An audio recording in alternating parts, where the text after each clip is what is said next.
ജോലി ചെയ്യുന്ന പ്രവാസി മലയാളികൾക്ക്, പ്രത്യേകിച്ച് സ്വകാര്യ മേഖലയിലുള്ളവർക്ക് ഒരു ആശ്വാസ വാർത്തയുണ്ട്. അതായത് 2026 ജൂൺ 1 മുതൽ യുഎയിലെ എല്ലാ സ്വകാര്യ കമ്പനികളും എല്ലാ മാസവും 1-ാം തീയതി തന്നെ ശമ്പളം നൽകും.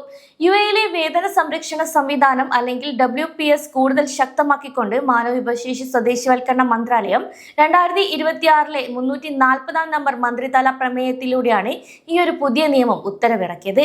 അതിനാൽ ഇനി വരും മാസം മുതൽ 1-ാം തീയതി തന്നെ ശമ്പളം ലഭിക്കും. കൂടാതെ ഇത് വലിയൊരു ആശ്വാസം കൂടിയാണ് പ്രവാസികൾക്ക് നൽകുന്നത്. അതേസമയം എല്ലാ മാസവും 1-ാം തീയതി തന്നെ ശമ്പളം വിതരണം ചെയ്യണമെന്ന് മന്ത്രാലയം കമ്പനികൾക്ക് കർശന നിർദ്ദേശവും നൽകിയിട്ടുണ്ട്. പല പ്രവാസികൾക്കുമുള്ള ഒരു പ്രധാന സംശയമാണ്, ഞാൻ ജോലി ചെയ്യുന്ന മേഖല ഈ സ്വകാര്യ മേഖലയുടെ പരിധിയിൽ വരുമോ എന്നത്.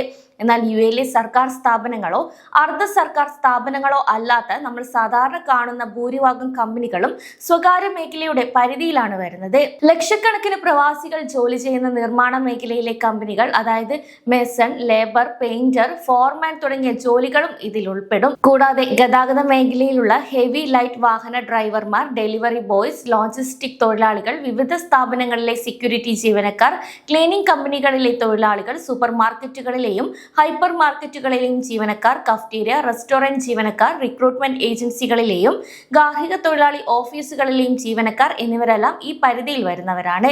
അതേസമയം നിങ്ങൾ ഇനി ഒരു പ്രൈവറ്റ് കമ്പനിയുടെ കീഴിലാണ് യുഎയിൽ ജോലി ചെയ്യുന്നതെങ്കിൽ ഈ നിയമം ബാധകമാണ്.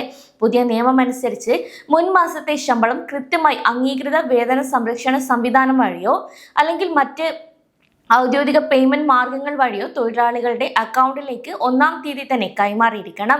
1-ാം തീയതിക്ക് ശേഷം ശമ്പളം വിതരണം ചെയ്താൽ അത് നിയമപരമായി വൈകിയ പേയ്മെന്റ് ആയാണ് മന്ത്രാലയം കണക്കാക്കുക. കൂടാതെ മന്ത്രാലയത്തിന് രജിസ്റ്റർ ചെയ്തിട്ടുള്ള എല്ലാ സ്വകാര്യ സ്ഥാപനങ്ങളും ശമ്പള പേയ്മെന്റുകൾ തെളിയിക്കുന്ന രേഖകളും ഡാറ്റയും കൃത്യമായി നൽകേണ്ടതുണ്ട്. കൂടാതെ കമ്പനി തൊഴിലാളികൾക്ക് നൽകേണ്ട ശമ്പള തുകയുടെ 85% കൃത്യസമയത്ത് കൈമാറിയിട്ടുണ്ടെങ്കിൽ മാത്രമേ ആ കമ്പനി നിയമം പാലിച്ചതായി കണക്കാക്കൂ. അതായത് ഒരു ജീവനക്കാരന് തന്റെ ശമ്പളത്തിന്റെ 85% കൃത്യമായി ലഭിക്കുകയും ബാക്കി തുക നിയമപരമായ മറ്റ് കിഴിവുകളിലേക്ക് പോയതായി രേഖപ്പെടുത്തുകയും ചെയ്തിട്ടുണ്ടെങ്കിൽ അവരെ ശമ്പളം ലഭിക്കാത്തവരുടെ പട്ടികയിൽ ഉൾപ്പെടുത്തില്ല. എങ്കിലും തൊഴിലാളികൾക്ക് ലഭിക്കാനുള്ള ബാക്കി തുക ചോദിച്ചു വാങ്ങാനുള്ള പൂർണ്ണ സ്വാതന്ത്ര്യം ഉണ്ടായിരിക്കും. അതേസമയം കൃത്യസമയത്ത് തന്നെ ശമ്പളം നൽകാത്ത കമ്പനികൾക്കെതിരെ തക്കതായ ശിക്ഷ തന്നെ ലഭിക്കും. തീയതി കഴിഞ്ഞും ശമ്പളം നൽകാത്ത കമ്പനികൾക്കെതിരെ 1-ാം തീയതിക്ക് ശേഷമുള്ള 2-ാം ദിവസം മുതൽ തന്നെ മന്ത്രാലയത്തിന്റെ അത്യാധുനിക ഇലക്ട്രോണിക് സംവിധാനം വഴി നിരീക്ഷണം തുടങ്ങും. ശേഷം സ്ഥാപനങ്ങൾക്ക് ഔദ്യോഗികമായി അറിയിപ്പുകളും മുന്നറിയിപ്പും നോട്ടീസുകളും അയക്കും.